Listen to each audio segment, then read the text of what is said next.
Okay, classifying polynomials. Right.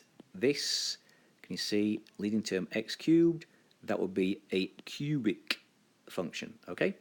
But this one also is a cubic function because look, the highest degree is 3 if that's written at the end. So in descending order, this would start with negative 8x cubed. So its coefficient would be negative 8, but it is a cubic, okay?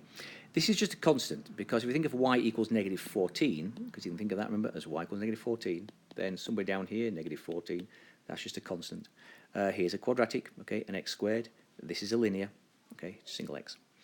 Now, whether things are polynomial functions or not, well, you need to have whole, basically, numbers of exponents, okay? So next fifth, the next fourth, all these are polynomials.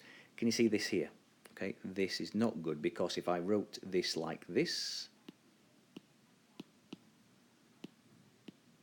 okay, that's got a negative exponent. So we don't want things like that.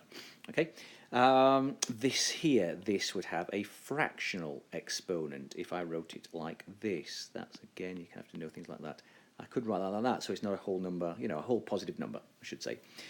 This one's okay up here. This is next to the fifth because you can write it like this. So this could be written as 2/3 minus, you could say 1/3 x fifth. So it's still that positive whole number. So that one's okay, it's a polynomial. So that one's good, that one's not, little things like that, okay?